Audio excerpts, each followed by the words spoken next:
अस्सलाम वालेकुम my dear students, myself Ejaz Majeed. तो आज का जो टॉपिक रहेगा that should be number system. और यहाँ पे मैंने नंबर सिस्टम का स्ट्रक्चर बनाया। तो आज का ये जो टॉपिक रहेगा ये 8th क्लास के लिए भी रहेगा, 9th क्लास के लिए रहेगा और 10th क्लास के लिए रहेगा। तो सबसे पहले हम यहाँ पे जो मैंने स्ट्रक्चर बनाया, इस स्ट्रक्चर में सबसे पहले हम यहाँ पे नेशनल नंबर्स के बारे में बात करेंगे। As you all know that natural numbers को हम यहाँ पे काउंटिंग नंबर्स भी बोलते हैं, क्योंकि अगर हम नेशनल नंबर की बात करेंगे, नेशनल नंबर्स ऐसे नंबर्स होते हैं जो 1 से स्टार्ट होते हैं, 1 2 3 एंड सो ऑन। और अगर हम काउंटिंग नंबर्स के बारे में बात करेंगे, काउंटिंग नंबर्स भी हम 1 से स्टार्ट करते हैं, क्योंकि अगर हम कभी कभार किसी को बोलते हैं काउंट करने के लिए, वो भी हमेशा 1 से ही काउंट करता है, क्योंकि वो जीरो काउंट नहीं करेगा। अगर वो किसी को जीरो काउंट करेगा दैट मींस कि tension is consider current care. इसलिए काउंटिंग भी हम 1 से स्टार्ट करते हैं और नेशनल भी 1 से स्टार्ट करते हैं। तो तवै नेशनल नंबर से काउंटिंग नंबर्स। और नेशनल नंबर हम यहाँ पे कैपिटल एन से डिनोट करते हैं। N is equal that curly brackets then 1 2 3 and so on. तो इस चीज को हम यहाँ पे बोलते हैं कि set of national numbers, set of national numbers.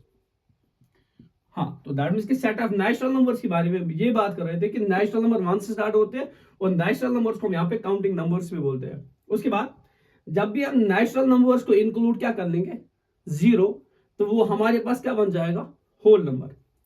W is equal, क्योंकि होल नंबर हम यहाँ पे कैपिटल डब्ल्यू से स्टार्ट डिनोट करते हैं, then curly bracket 0 1 2 3 and so on is called a set of whole numbers.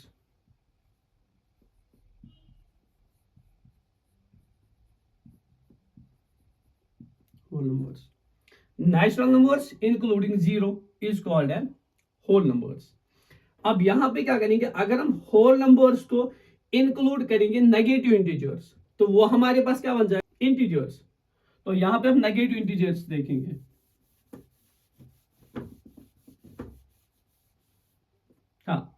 -1 -2 -3 -4 and so on.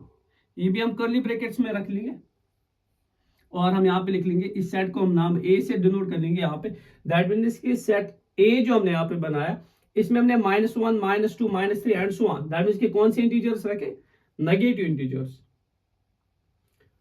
सबसे पहले थोड़ा सा क्विक रिवाइज करेंगे। Natural numbers including zero is called an whole number. Whole number including negative integers is called an integers.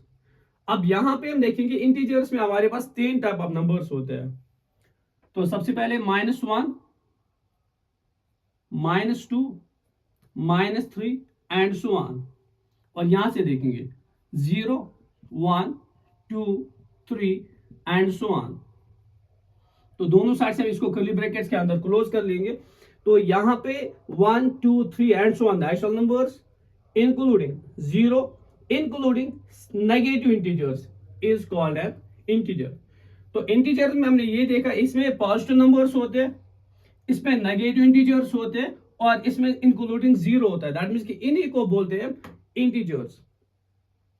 उसके बाद integers के बाद हम यहां पे देखेंगे फ्रैक्शंस। हाँ, तो सबसे पहले अगर हम फ्रैक्शन के बारे में बात करेंगे, हम सिंपली बोलते हैं कि fraction is a part of whole, और in other words we can say that is a part of collection.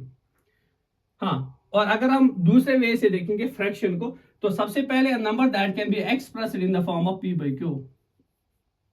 ये जो फ्रैक्शन की बात करते हैं, एक ऐसा नंबर जो किस फॉर्म में होगा, p/q के फॉर्म में होगा। सेकंड कंडीशन यहां पे क्या है, p एंड q ये दोनों आपके पास होने चाहिए natural numbers, natural numbers. p का वैल्यू या q का वैल्यू ये हमारे पास नेचुरल नंबर्स होने चाहिए, जो कि ऑलरेडी आपने ये देखा कि नेचुरल नंबर्स ऐसे नंबर्स होते हैं जो 1 से स्टार्ट होते हैं। उसके बाद इसमें तीसरी जो कंडीशन होगी जिससे ये डेफिनेशन कंप्लीट हो जाएगी, that is q should not equal to 0। ये जो हमारा डिनोमिनेटर है ये 0 नहीं होना चाहिए। हाँ, अगर न्यूमरेटर इनके 0 होगा बट हमारा डिनोमिनेटर 0 नहीं होना चाहिए। पर अगर हम ये चीज भी देखेंगे at the same time, 0 is not a fraction. हाँ, जीरो फ्रैक्शन की अगर हम खाली जीरो की बात करेंगे, ये हमारे पास फ्रैक्शन नहीं है। बट ये बात याद रख ले, we can express it in the form of p/q। हम इसको p/q के फॉर्म में लिख सकते हैं, but zero is not a fraction. तो हम यहाँ पे लिख सकते हैं 0 divide by 1, 0 divided by 2, 0 divided by 3 and so on. हम इसको एक्सप्रेस कर सकते हैं पी बाई क्यू के फॉर्म में, but zero is not a fraction, क्योंकि फ्रैक्शन की ये कंडीशन यहाँ पे a number that can be expressed in the form of p by q. A second condition, both p and q should be natural numbers, and the third condition, q should not equal to zero. उसके बाद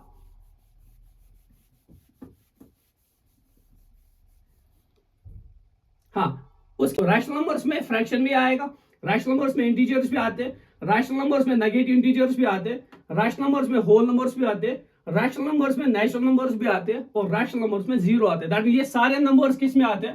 rational number में आते हैं। अब हम यहाँ पे बात करेंगे रैशनल नंबर में। सबसे पहले a number that can be expressed in the form of p by q, यहाँ पे भी एक कंडीशन ये है कि a number that can be expressed in the form of p by q। फिर सेकंड चीज यहाँ पे ये है the q should not equal to zero। ये जो डिनोमिनेटर है, जैसे हमने फ्रैक्शन में भी बात की थी कि नंबर p by q के फॉर्म में होना चाहिए, वैसे ही रैशनल नंबर में भी नंबर p by q के फॉर्म में होना चाहिए। फ्रैक्शन में ये चीज हमने बोली थी कि q नॉन जीरो होना चाहिए, और रैशनल नंबर में भी ये चीज है कि यहाँ पे भी q नॉन जीरो होना चाहिए। और उसके बाद तीसरी condition, both p and q should B integers. हाँ, तो रैशनल नंबर में ये चीज बोल रही है, ये जो p एंड q होना चाहिए, ये क्या होना चाहिए? इंटीजर्स। बट अगर हम फ्रैक्शन की बात करेंगे, वहां पे हम ये बोलते कि both p and q should be natural numbers. तो difference of rational number and fraction ये चीज है कि रैशनल नंबर में यहाँ पे both p and q integers होने चाहिए, और अगर हम फ्रैक्शन की बात करेंगे, वहां पे दोनों p एंड q आपके पास होने चाहिए नेचुरल नंबर्स। Thank you.